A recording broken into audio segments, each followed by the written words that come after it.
We'll update you on all the offseason player movement and see who landed where. Then later, we'll check in with our draft expert, Mel Kiper, as he gives us the scoop on the upcoming NFL Combine, and of course, he'll give us his take on the movers and shakers for the NFL Draft coming up in April. But first, let's kick things off here by taking a look at the guys in the last few months that have decided to call it a career in the NFL. Lorenzo Neal has decided to call it quits after a long and distinguished NFL career. 13 years he spent in the NFL, and it was a very emotional press conference when he announced his retirement. And folks, this guy was a tireless worker out there and a great inspiration for all the younger players he played with. John Lynch is another name we should mention, as he too decided to hang him up this offseason, so best of luck to him as well with whatever he decides to do. Max Strong was one of those players that you could just tell by watching him loved to play the game of football. But for the first time in his life, basically, he won't be in pads come this summer. Hey, I'll tell you what, there are too many guys around that last in this league for 13 hard seasons. He was a real warrior, so you can bet he'll enjoy his time on the golf course. Brock Marion is another guy, as you see there on the screen, that decided his playing days were over. So we certainly wish him luck with future endeavors. Meanwhile, with NFL free agency becoming more and more competitive by the year, a number of teams had to scramble to find cap room to re-sign their own free agents, as we see here. This guy decides to remain on board with his existing club, and he'll be rewarded handsomely for doing so. 4 years, $39.2 million, plus a $7.8 million signing bonus. So they go ahead and lock him down for 4 years, and he'll remain a key part of this team's fortunes. Plaxico Burress agrees to an extension with his old club, as he'll stick around for at least the next 5 years. Walter Jones stays right where he is, 5 years, $32.1 million. Added on to that, a $6.4 million signing bonus. Orlando Pace will also remain in his current digs as he agrees to a 4-year extension with his old club. And now, Mr. Mel Kiper. Well, Trey, we're going to break down a few players that I think are really going to open some eyes when the Combine kicks off. Player is obviously no stranger to most people, as he'll be up there near the top come draft day. 5'9", 245, out of Rice. This is a guy that really put it all together in college last year. Some questions about his speed, but we should perhaps get those questions answered at the Combine. We'll see. Player is also a guy to keep an eye on. His numbers from the Combine will tell a lot, but he looks to be the kind of guy that's going to draw a lot of interest come draft day. And then, after the top picks are gone, people always ask me about the guys I think are the sleepers in the draft. And I really believe that there are going to be some quality prospects out there that, for one reason or another, are going to fall to the later round. Dean should still be there later on in the draft, and I think, bottom line, this kid's a heck of a football player. He might not make an immediate impact, but down the line, he could really pan out.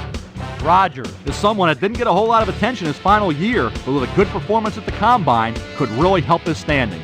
So there's just a handful of guys that bear watching over the coming weeks. I'll be back with more as draft day approaches. Till then, I'm Mel Kiper Jr.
ESPN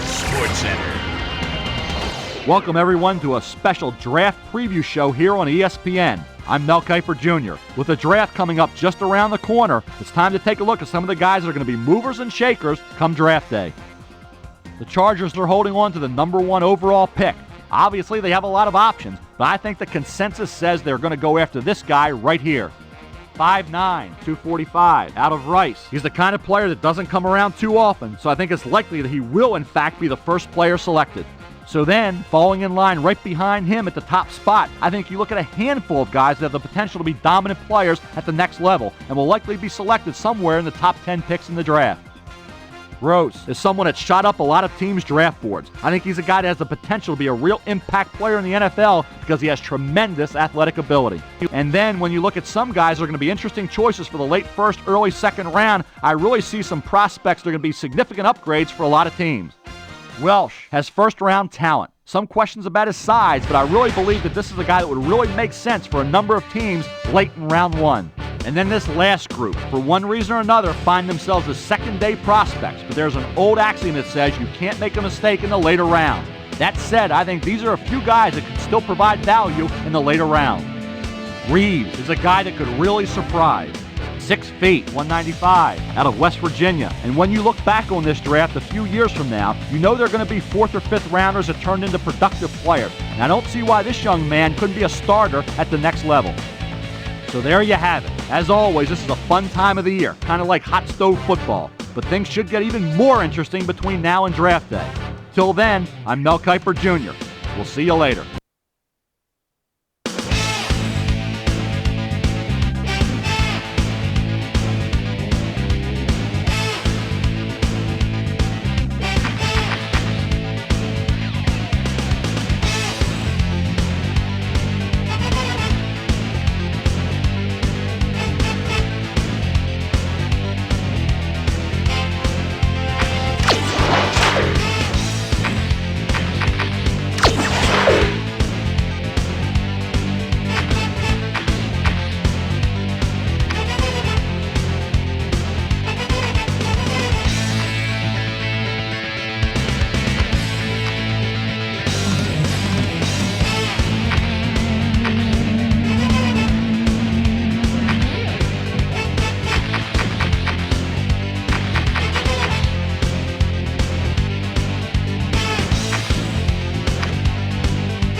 in SportsCenter. Welcome, everyone, to a special draft wrap-up show here on ESPN. I'm Mel Kiper Jr. With the draft complete, it's time to take a look at all the shoe-ins and the surprises. Let's get it started. Player was taken, no surprise, with the first overall selection in the draft. The Chargers decided early on that this was their man, and they were obviously elated to bring him into the fold. He's going to be a special player, no doubt about it. Player went with the number 2 pick, and I'll tell you what, this kid takes a lot of talent with him as he heads off to the 49ers. 6'2", 240, out of Baylor. He had a super season last year that really helped his draft standing, and I think he'll be an impact player at this level. Player was very productive in college and projects to be a very solid player at this level as he goes with the 12th pick overall. He's off to the Bears, and you had to figure they would be looking for offense with this pick, and they did just that. So I think he'll really help them out. The Packers may have got burned a bit when a couple of guys they wanted were off the board by the time they picked at number 20, but they got a great player nonetheless. Tucker is a guy that's got a lot of upside, and I really believe he'll be a fixture with this club for years to come.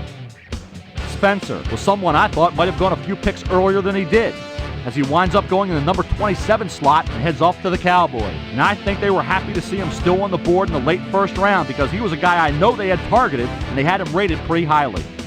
So let's do a quick recap as we focus on one team in particular that I thought had an interesting draft weekend. The Bears decided they wanted their already solid offense to be a little more potent, so they really targeted players on the offensive side of the ball. We'll see if it pans out. So that'll do it for this year. Another draft is in the books, and now the analyzing and second guessing will begin in earnest as we get ready for the start of training camp in July. Till then, I'm Mel Kiper Jr. Thanks for joining us.